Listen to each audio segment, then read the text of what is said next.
Welcome everybody for attending the first BRN Annual School Survey Overview webinar. This webinar is being presented by the California Board of Registered Nursing and the University of California, San Francisco, or UCSF. We hope that this will assist you in completing the 2014-15 and future annual school surveys. My name is Julie Campbell-Warnock. I'm with the California Board of Registered Nursing, and myself, along with our vendor, the UCSF, we coordinate the annual school survey development, administration, and reporting. I'm beginning the webinar presentation, and later we'll be turning it over to Renae Waneka from UCSF.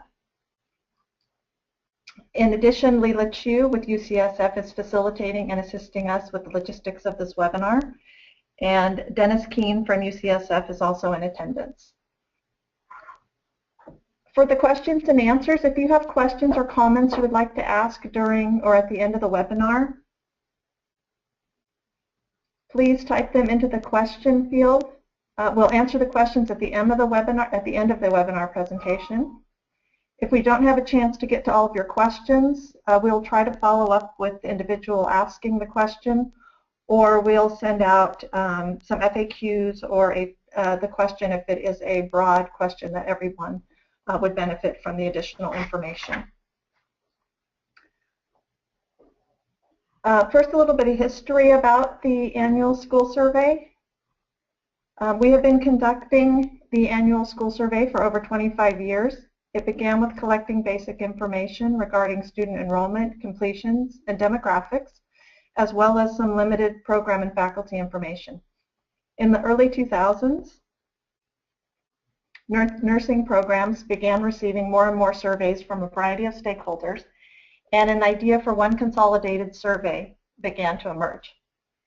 In 2004, an education work group was established by the BRN, which included representatives from a variety of stakeholders, such as the Community College Chancellor's Office, Health Impact, formerly known as SYNC, and nursing programs directors from various pre-licensure program types, such as ADN, BSN, public, private, and geographic representation. The Betty Moore Foundation also provides input into the survey, but they're not an active member on the education work group. Since its inception, the work group has also added an employer representative. The BRN began contracting with UCSF in 2005-2006, which began the online administration of the survey.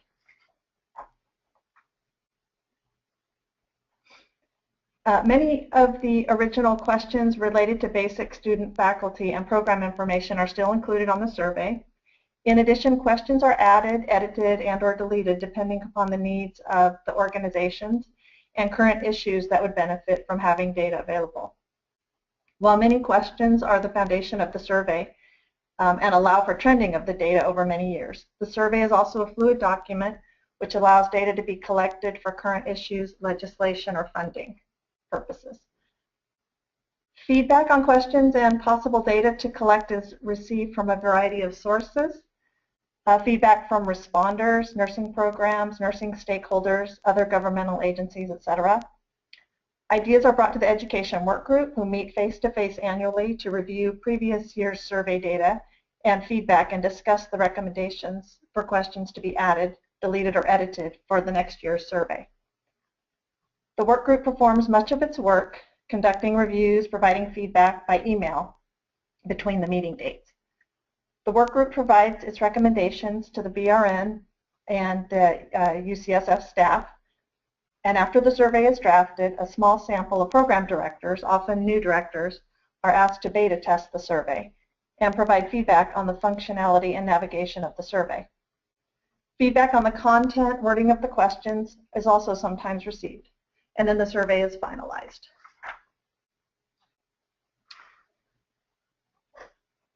The collection of the data is very important. The survey and others conducted by the BRN is invaluable.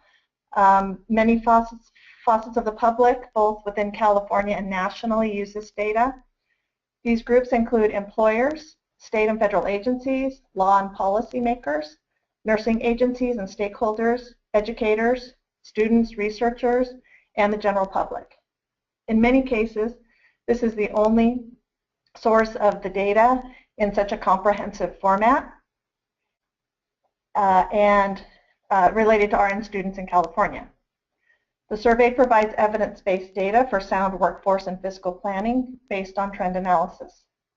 Some of the public who depend upon the survey include the Office of Statewide Health Planning and Development, who use it for their healthcare workforce clearinghouse and their Song-Brown training programs, the Department of Health Services, Department of Public Health, Community College Chancellor's Office, and employers use the data to obtain geographic and demographic information on the pipeline of new RNs entering the workforce. Educators use this data to assist in program and policy decisions. The BRN and UCSF staff, we receive many inquiries from the public for a variety of data. Many times we can refer them to the reports of this data for the information they are seeking. So as you can see, the accuracy of reporting your data is important to many using the data, and is why feedback is appreciated on the survey questions and the clarity of the data that is being asked.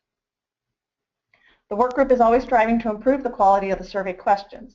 We welcome feedback and suggestions, which can be provided to myself, UCSF, or your nursing education consultant. Okay, I will now turn it over to Renae Waneka, and she's going to talk about the survey timeline, preparing for and navigating the survey, and the survey submission. All right, thanks, Julie. As Julie said, my name is Renae Waneka, and I'm one of the people who's been working on this survey for quite a while, and I'm with UCSF. And so I'm just going to go through some of the things related to the survey and give you a live demonstration of what it would look like when you encounter some some of the common questions that we receive about navigating through the survey. And then, as Julie said, if you have a question and you want to type it into the question box, Julie will try to answer some now, but then we will have a question and answer period at the end where you can type questions and we'll answer them verbally. So first off, here's our survey timeline, our overall survey timeline. So in July or August, deans and directors received an email with updated survey questions. Whoops, going too fast here. And so if you click on the link, you can see this web page, and it's a PDF, and it will show PDF versions of all of the different survey sections. So, for example, if you have an ADN program survey, you can come and click just on the ADN program survey instead of clicking on a full 121 pages and downloading that. You can click on sections that are just applicable to your school. So if you just have an ADN program, you would click on the ADN program and the pre-licensure program survey. Both of those survey sections would be required for you to complete the survey.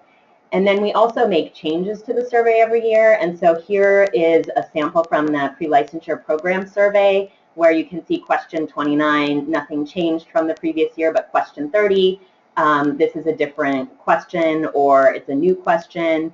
And so we've highlighted these in yellow. So for those of you who've had experience with the survey from at least one prior administration, you'll be able to tell which questions have changed from year to year, so it can help you with your data collection. And then in September, we have some survey pilot testing. So we recruit a group of deans and directors, some of them who've done the survey before, some of them who are new directors, just to test out our online survey instrument to make sure that everything is working as expected. And then on October 1st, the deans and directors should have all received their unique survey link. So if you haven't received that link, please email Julie so that we can get that out to you as soon as possible. And there's no username and password. It's a unique link for each school. So you can forward that link on to other people within your institution to help you complete the survey. But you do not want to send that to any other school, because if they access your survey link, they would overwrite your data. So it's just for your school, that unique survey link. And if you do have multiple people working on the survey from your school, you just want to make sure that not everybody is working on the survey at the same time or in the same section, because that could cause some problems as well. So then the survey is live until November 16th. So between October 1st and the 16th, you would receive several survey reminders until you've submitted the survey. And while the survey is due November 16th, this year it's usually due on the 15th, but we modify the deadline depending on whether or not the 15th falls on a weekend. And so then for the survey time period, so in the survey we ask for you to report data between August 1st and July 31st. So for this administration of the survey, we're asking about students who were in your program or between August 1st, 2014 and July 31st, 2015. And then we also ask for data on a census date, and our census date is always October 15th. And so for this year, this administration of the survey, it's October 15th, 2015. So it's when the survey is live. You would report how many students you have on, in your program on that date, how many faculty you have on that date. Those would be some examples of when we request census data from you.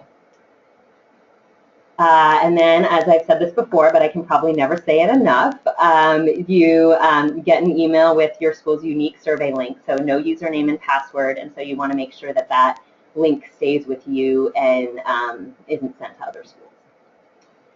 And so this is a sample of what you would see. Your email should look something like this when you were invited to participate in the survey with your login information. And so you see down here, here's your unique survey link. So if you click on that link, it will automatically take you into the survey for your school. So here we get to the live demonstration part. So here is my unique survey link. Okay, and let's make sure that everyone can see this.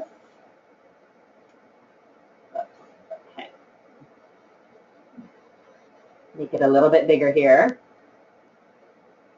All right, so then this is what you will see when you first click on your survey link.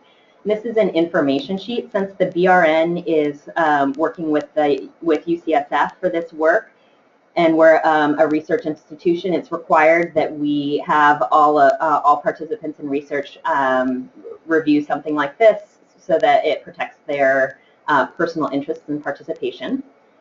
And so then you can read through that, and you would click next page at the bottom of the page. And then here's some information that talks to you about navigating the survey, so how to print your survey questions. So this is the PDFs that I showed you. And so you can click on the link here so that you can access and print the PDFs so that you can use them as an aid in data collection prior to entering all your data into the online survey.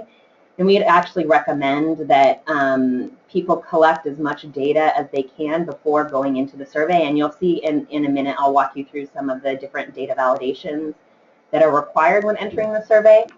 And so it's often better if you have as much data as possible when accessing the online survey instrument. And then navigating, and I'm not going to read through all this, but navigating the survey, submitting survey responses, survey assistance, and deadline for submission, because I'm going to actually walk you through how to do some of this stuff.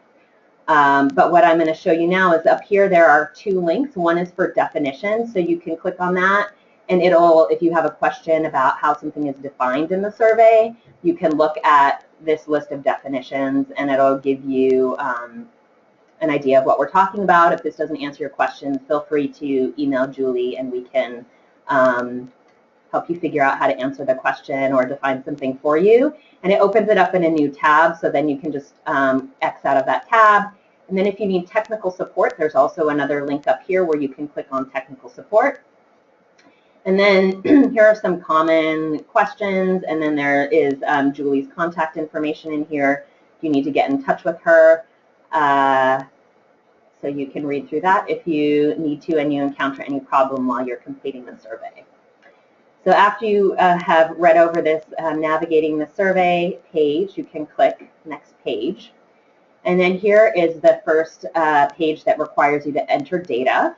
And so what you want to do is you want to go through this toggle down menu and select which school you are. So we will select Bakersfield College just for a test here. And then you also want to select which pre-licensure and post-licensure programs were offered by your school during the survey time period. So that's August 1st, 2014 to July 31st, 2015. So if you just started a new BSN program at your school that started August 2015, you would not put that you have a BSN program here. So we just want to capture things that were offered at your school between August 1st, 2014 and July 31st, 2015. So you want to make sure to select all of the programs that were offered during that time, because then this will determine which survey sections are presented to you. So we will just select ADN program for this for now. And then down here, you'll also see a section for home and satellite campuses. And in previous years, we collected separate data for enrollments and student enrollments and completions and faculty for satellite campuses that were in a different county than your home campus. We are not collecting separate data any longer, but we are collecting data on which counties you have satellite campuses in. So if you are Bakersfield College and you have your home campus in Kern County, but let's say you have a satellite campus in Marin County, which is obviously in a different region, you would want to select yes. And then we'll go through this here. If you select yes and you click next, then you would enter the county in which you have a satellite campus. So we'll select Marin and we will go to next. And then this is your table of contents page. So once you have entered that first information into the survey, you you won't have to see those questions again, and you will see that all of these sections that are listed under the survey sections in your table of contents page are all the sections that are required for you to complete before you can submit the survey.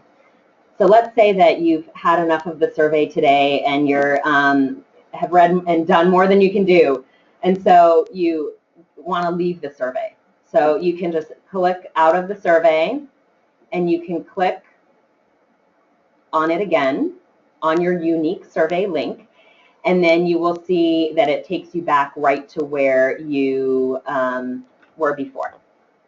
And so that's all you need to do if you want to exit and come back later. And then what you want to do is you want to select which survey section you want to go into and enter data into, and you can select any one that you want. They don't have to be done in a certain order. So let's select ADN survey first. And then you'll see here that there's this menu up on the top left, this icon, this table of contents icon, and you can click on the triangle and it'll show you all the different survey sections. So if you want to hop between different survey sections, you can do that and select which link you want. So let's, and also down here at the bottom, there's also a table of contents link that you can click on if you would rather go to the table of contents that way. So those two links should be on every single survey page to get you back to the table of contents page. Okay, so the first question, do you admit generic students into your ADN program? We'll select yes here and go to the next page. And then here is and then you'll see over here under our survey sections, it tells you what percentage of the survey you have completed. So once you have completed all of the ADN survey, a check mark will appear where this 3% appears. And so as you progress through the survey, it'll tell you how much of the survey you've actually completed. And so I'm going to walk us through a little bit of the data validation now. And the reason that we have data validation is so that we don't have to go back and ask you or harass you to get accurate data. So things that we usually require and that have data validation behind the scenes are data about number data about students. So new student enrollment, student census, student completions, number of faculty, and all of the data, demographic data that are requested of those students and faculty to ensure that that race ethnicity breakdown that you're providing adds up to the total that you provided. So I'll walk you through an example. And so here's new students. So how many new students did you have during this time period? So we're going to make it easy and say 100. And then, there's some additional questions here which are not required. So for the sake of time, I'm going to just go to the next page. And then here, you'll see ethnicity, race, ethnicity, gender, and age group. And all of these have red zeros, so that indicates that they are questions that require data validation. So let's say, oh, I've had enough of the survey yet again, and I'm clicking next page. I don't have these data, and it's telling me, sorry, you cannot continue.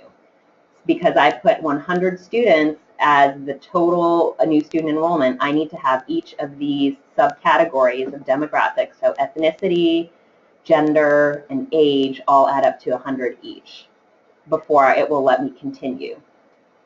So what I would want to do is I'm going to just enter some random data here, and I'm going to be the anomaly of a program and put that I have 100 male students, and then continue. I put 100 in every category, and it lets me continue. So this is goes back to a lot of programs have asked us about the data validation and what do they do if they don't have the data available when they're completing the survey. So that's part of the reason why we have the PDF documents to help aid with data collection, so that you can collect all of the data and that you can then put it into the system. So here we will, I want to get to some other questions that people often have questions about. So I'm going to just enter some data here so that we can move forward into the survey.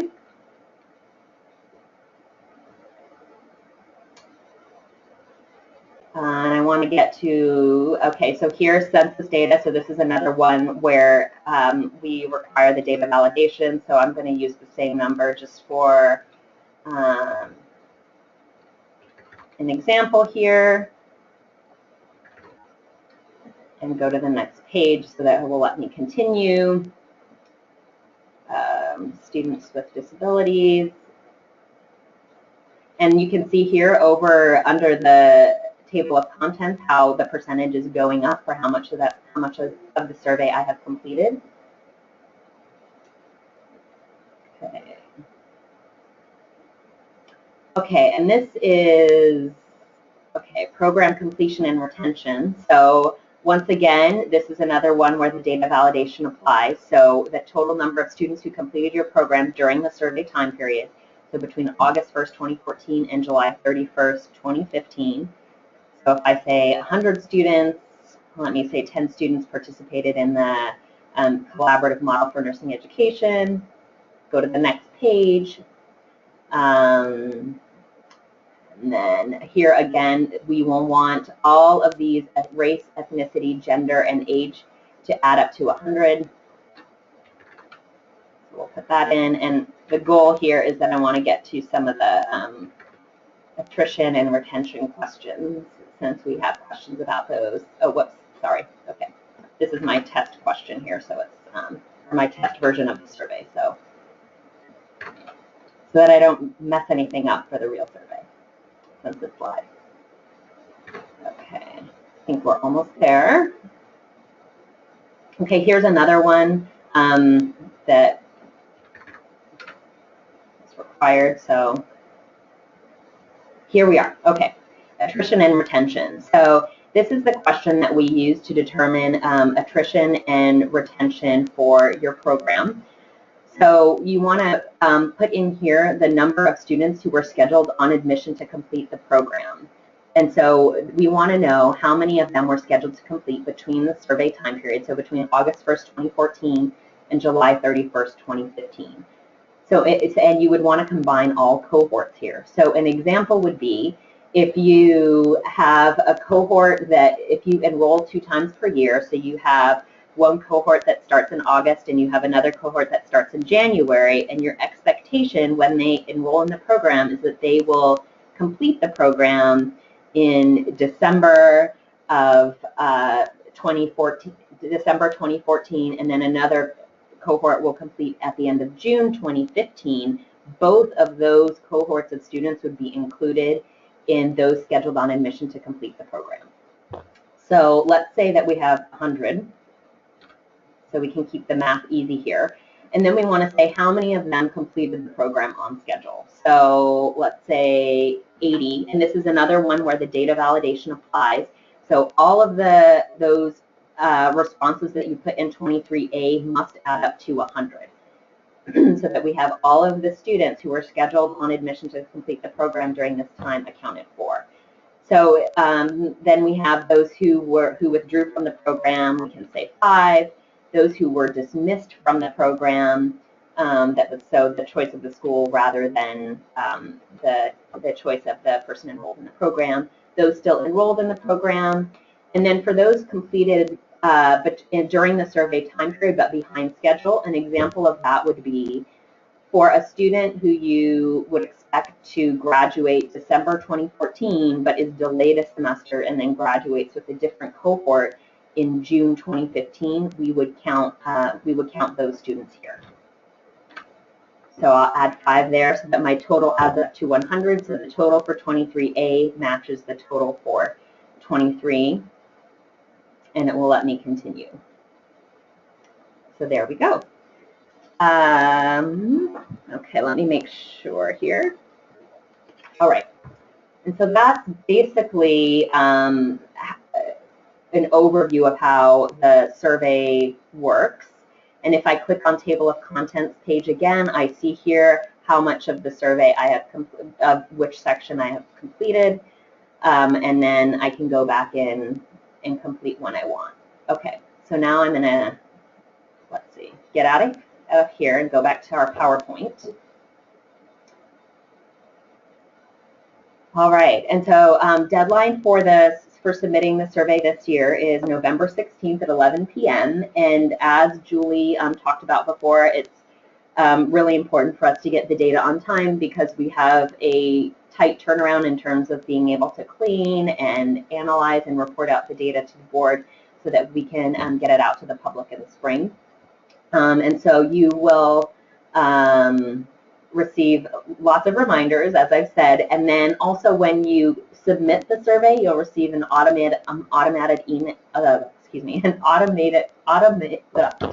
you will receive an email automatically with your survey responses immediately after you submit the survey. And so this email will have like a laundry list of your responses, but it will also have a link that you can click on where you can save a PDF of all of your responses so that you don't need to have a paper copy, but you can save that PDF so you have all of the responses that you submitted with you. And so I'm also going to go through a little bit of a demonstration on how to submit your responses once you have completed all the survey sections. So now you will see I've worked really hard and I have check marks next to each of my required survey sections here.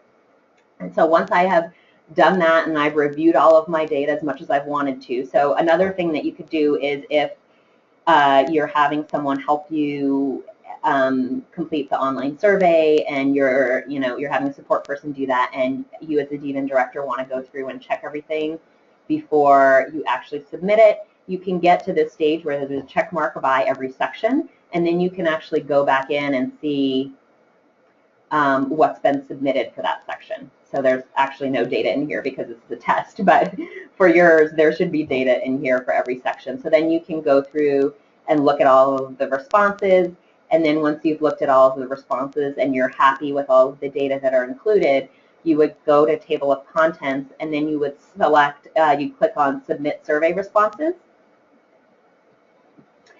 And then it will ask you, have you completed all of the sections that appear in the Table of Contents? And if you're ready to submit, then you can click on the Next Page button. So we'll go ahead and do that. And then here it says, okay, thank you so much for completing all of these sections. If you have not completed all of your sections, it will show you what percentage you have completed in lieu of this check mark here. So the sections are required. So if you get to this stage and you click Next Page, it will not let you continue unless you have a check mark here. So you want to make sure to have everything with a check mark before you submit everything. So then, okay, I'm ready. I've looked at everything. It's okay. So then I want to click on next page. And it's working so that it says, please save your responses by saving this page as a PDF. So you can go ahead and do that at this time if you want, or there's this download PDF button right here that you can click on to download the PDF. But also you'll see here is a summary of your responses, and this is going to be exactly like the automated email that you receive. And if you don't receive the automated email, please contact Julie and we can get you a copy of those responses, but you should receive them and it should include all of your data that you have submitted. If you scroll down, it'll show you all the data in the survey. And then you can download and either print or save that PDF version. And so that's basically, that's it. So here's the page of submitting the survey again, and I will go ahead and pass it back to Julie so she can talk about the data that we report out. Okay. Thank you. Thank you, Renae. Thank you. Okay, we have received quite a few questions. I just wanted to make a note of that. We will be trying to respond to as many of those as we can at the end. So just so you know, we will go back to those. Okay, so all of this data that you provide us, as I talked about earlier, it is very important to a lot of different people throughout the state. And the data that is collected is drafted into reports, which include 2 statewide reports. One, a data summary, which is a detailed report of the current year. So for example, in the spring of 2016, we will be making available the data, these reports from the 2014-15 data that you're answering now. And the data summary is a detailed report of some of the more significant, of all the questions, almost all of the questions that are asked in the survey for the current year that's being reported. The data summary and historical trend analysis is a report that has some of the significant or highlighted questions, a lot of the enrollment, completion, retention, attrition, faculty types of questions that is trended over the last 10 years. So there are 2 reports that are statewide. Then we have 9 regional reports. This similar data to what is in the historical trend analysis is broken out by the 9 different regions and put in regional reports.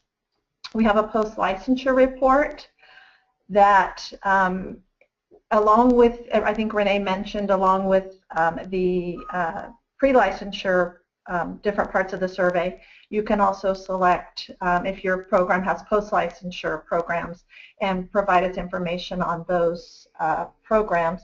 That is then put into its own report for just the RN to BSN, MSN, and doctoral programs. And then we have an interactive database, which is also available, and that allows an individual to go in and search for data based on a program type, such as public-private, by region, and by whether ADN, BSN. So you can go in and do search any combination of those. So for example, you can look for somebody in the Bay Area region, or look for data in the Bay Area region, just private schools, and just BSN schools. Or you can do the whole state, but just BSN programs. So you can compare data in a variety of ways in the interactive database. And then data is also provided to the public upon request if they're seeking information in a format that's not available in the reports. And coming soon to our website, based upon a recommendation from the legislature during the BRN sunset review process, the board voted at the September board meeting to include additional data by program. And this data includes institutional accreditation for the school. And this question is being asked for the first time on the 2014-15 survey. Program accreditation for the nursing program, if any, and retention and attrition rates for the past 5 years. A legend for the institutional and program accreditation will be included, as well as a definition of the calculations used for the attrition and retention rates. And these are the same calculations that we present in the BRN reports. The next slide shows a sample of the format, how the data will be formatted on our website. You can see the school listings down the left side, and then the institutional accreditation and the program accreditation will be listed. And down below at the bottom is the legend for those two types of accreditation. And then across, continuing across, we have the 5 years of the retention and attrition data for each school. And then below that is the definition or the calculation explanation of how the attrition rate and retention rate is calculated for how it's presented here. We understand that there's a lot of different ways to calculate attrition and retention rates, but this is how it's done for the reporting from the BRN, and so that's how it's explained here, that this is how it's done for these specific calculations. Okay, and I think that about wraps up the presentation.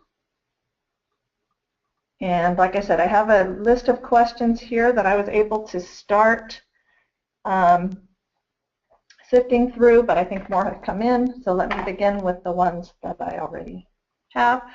Someone asks about how DNP programs fit in, and again, that would be in the post-licensure program, which you would have a chance to select when you select which programs your school offers, and fill in data at that point.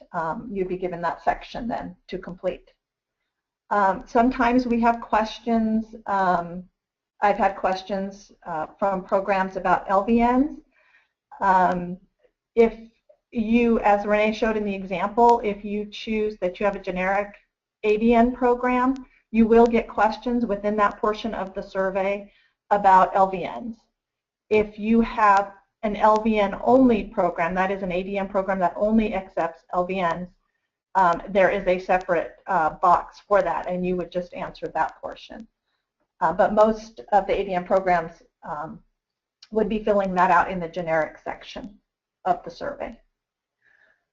Another question was asking about how you report data when you accept multiple times, you accept students into the program multiple times throughout the year. Basically, and Renae, you can jump in if you have anything to add. What you're doing is when you're looking at new enrollments, if you accept, let's just give an example, you accept 50 students twice a year, you would add those two during the survey year. So between August 1st, 2014 and July 30th, 2015, if you had two admissions of 50, then that would give you 100. So you would put in your 100, and you would break those students down, regardless of where they are in your program at this point. You would, they were new students during that time period, so you would break them down with the demographics. In terms of the census date is October 15th of 2015. So you would just put in there what your census date for what your students are at that point, and break those down demographically.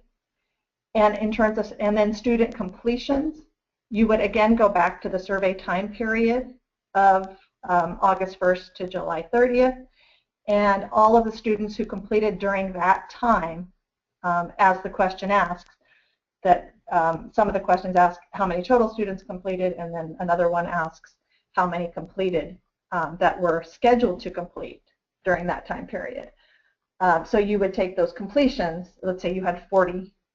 So let's say you complete, you graduate students twice a year. If you had 40 completing each time, you would have 80, and then you would break down those numbers. And these numbers, obviously, that we're giving out are just for demonstration purposes. Your school's numbers are going to be whatever they are.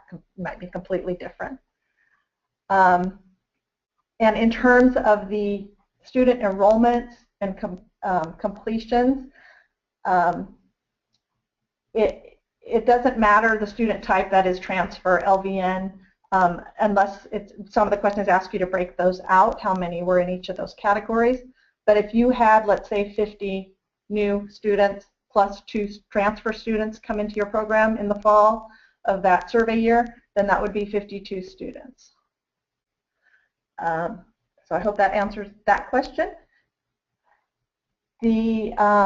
Another question was about the community college nursing prerequisite validation study.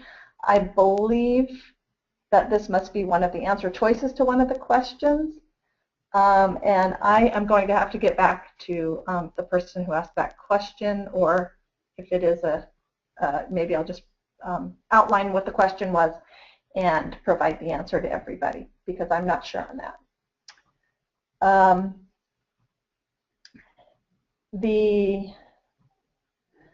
Another question was where you could access the PDF survey, the PDF version of the survey. An email did go out in August with a link to access those surveys, and I think Renae pointed out in her demonstration that there is another there's another link within the actual survey. So when you click on your unique link to your survey, there should be another link to the PDF. And we have determined that there might be a little bit of difference between some of the question numbering or from the PDF to the online version. So just so be aware of that. You pay attention when if you have recorded all of your data on your PDF, when you actually go in and sit down to do the online, that that the questions match. So you're providing the correct data for the correct question. But I think that's very little of that, but just to be aware of that. And it was also pointed out that one of the questions, I don't know if this was the PDF or the online version, the dates range that was asked for was the previous year.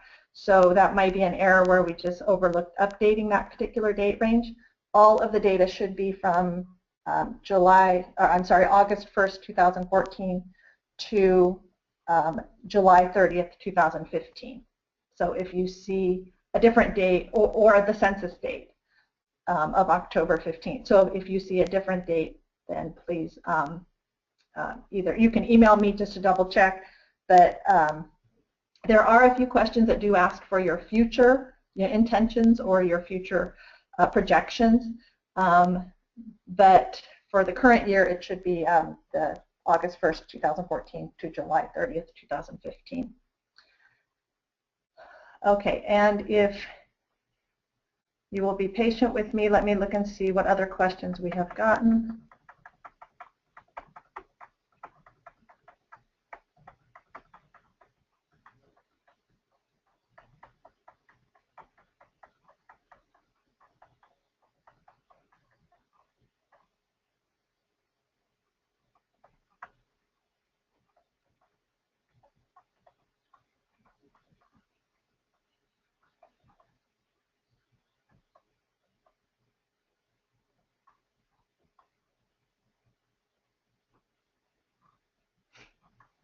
Okay,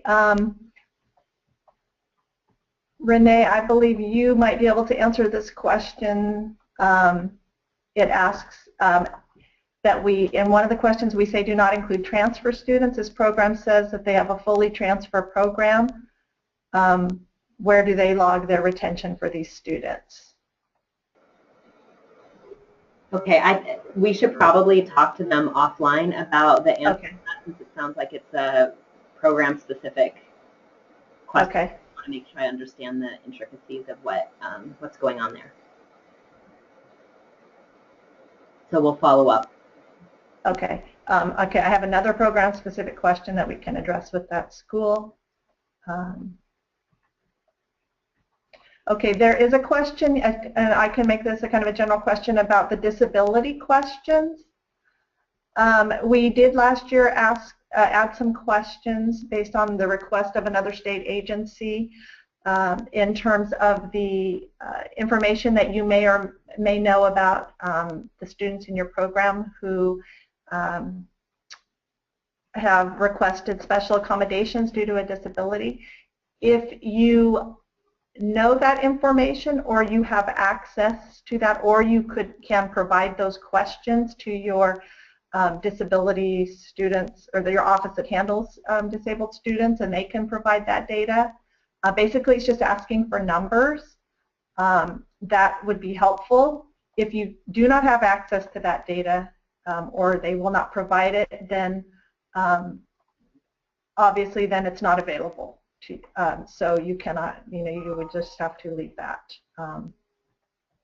as blank, which I believe that means not available. Okay. I think I have one more here.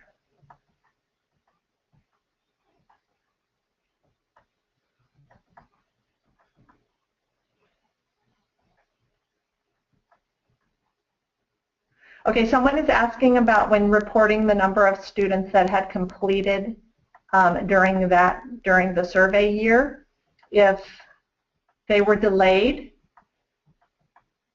in completing, they would not be included, and that is correct. There is an option to include students if they are still enrolled in the program. So you could count them there if they are still enrolled in your program. Right, and Julie, I think that all those numbers need to add up, so those students need to be accounted for somewhere, so they either dropped out or disqualified or still enrolled, or they completed later than expected, but during the survey time period.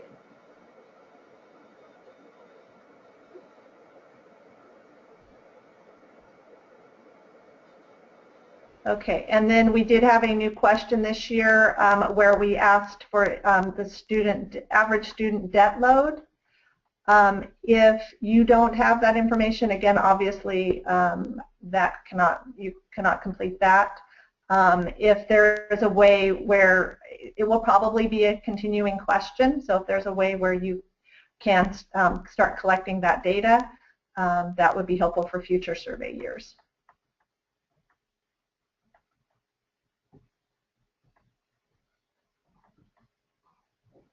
And again, that question was added based on a suggestion by the legislature in our sunset review process.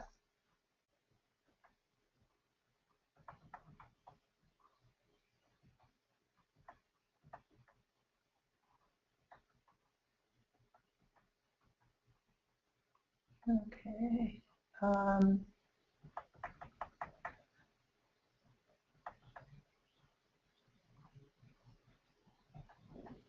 Okay, there is one question here that refers to specific survey question numbers. I'll have to get back to the program on that. And another one is asking in master's programs, do you require data on postmaster's certificate programs? Yes, if you, I believe there's a question that asks about certificate programs. But yes, that would be included in the post-licensure section.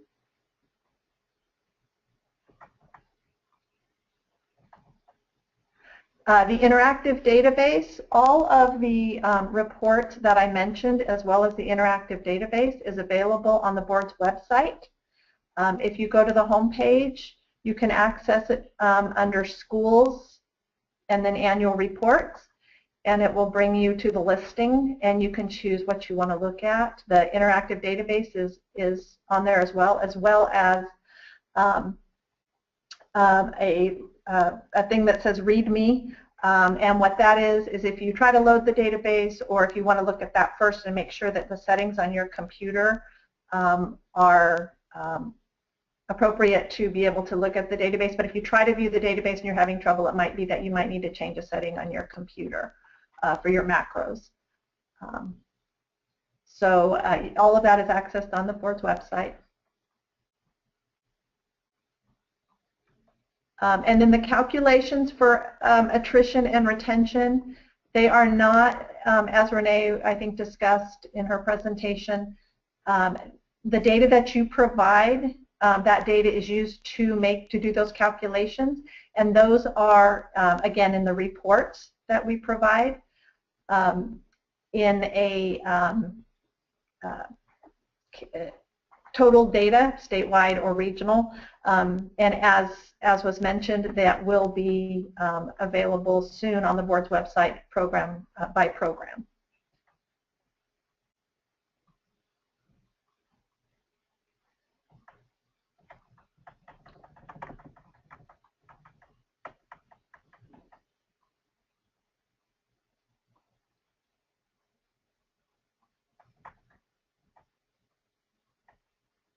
And in the report, it's also how the attrition and retention is calculated is included under any table that provides that information. The actual calculation is given.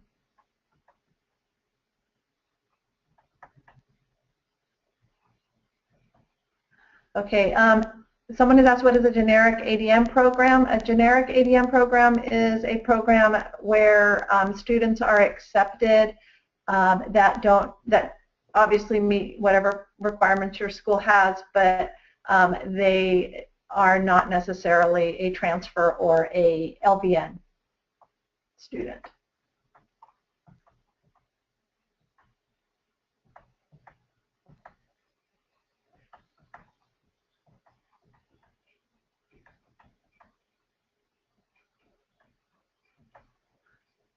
Okay, I'm going to read this question. Renee, you may be able to answer this question.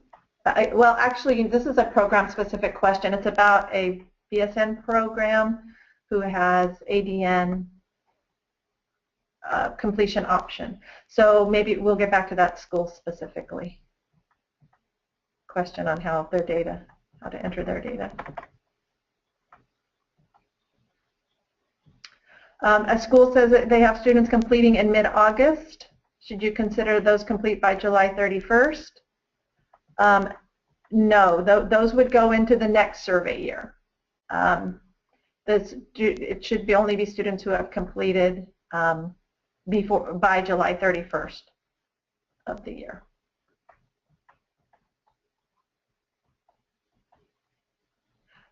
If you would like, some people are asking for the attrition retention table. I think that the sample that we showed, that is available on our website under our September board meeting materials for the Education Licensing Committee. But we will also, this webinar will be available, is being recorded and will be available online, and we will provide a link. I'll send out an email with the link to that, so you could also probably print it out or download it from there. And also, I just moved the slideshow back to the table that will be on the BRN website, and right underneath that table it says attrition rate. The top table, it says attrition rate, and it shows how we calculate the attrition and retention rate. You want to have another look at that now?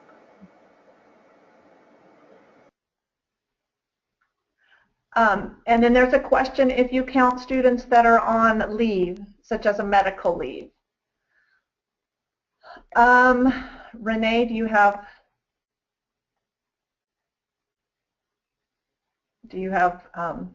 anything I can I'm to answer that? Julie, why don't we talk about that offline and then get back to people? Okay.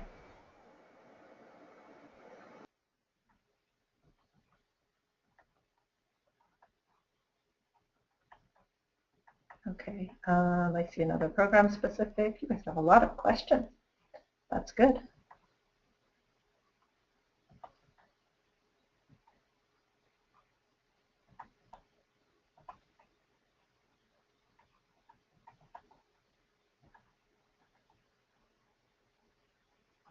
Okay, there is a question here that once the survey is submitted, is there any way to communicate a change?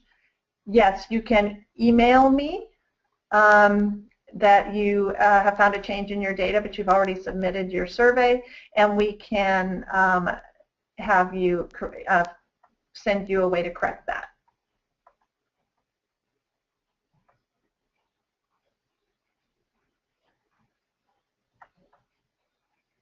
Okay, and someone's asking about the census date. When it ends, basically the census date is that date. So on that date, how many students did you have? And what were the demographics of those students? So that is, it doesn't really, it's just on that date. There's not really an ending date, an ending time period.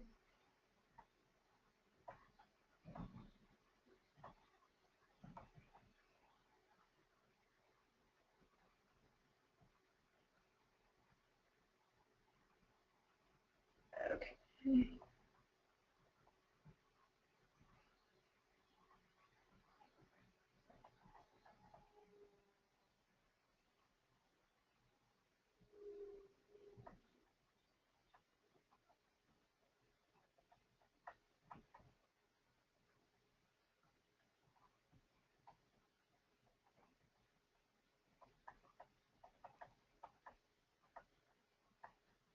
Okay, I have more questions about the debt load. I think we will respond to those questions in writing. And I think most of these others are program specific.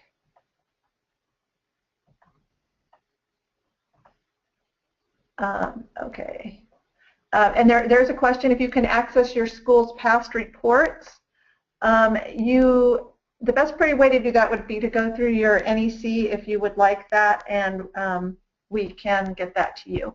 I think Renae mentioned after you complete the survey and submit it, and it's you receive your email. There is a link to print out your survey questions and answers, responses. I highly recommend that, then that way you'll have them in your files, because basically that's what we'll be reporting back to you is what you reported to us. But if you do need that, again, you can email me directly, either your NEC, go through your NEC or myself.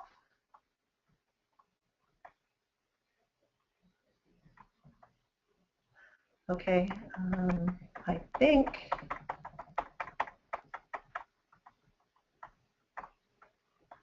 okay. Are there any more questions at this point? Don't see any.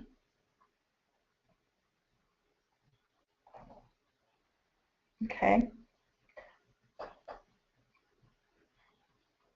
So we will follow up with some of these questions and answers to help everybody out.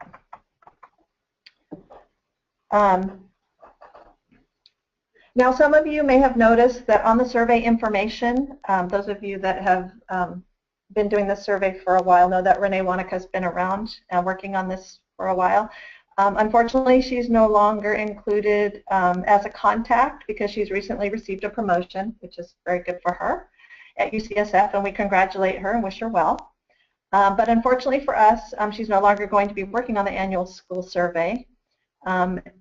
We're very thankful that she helped us do the webinar today, and we are happy to have Dennis Keene working with us as a replacement.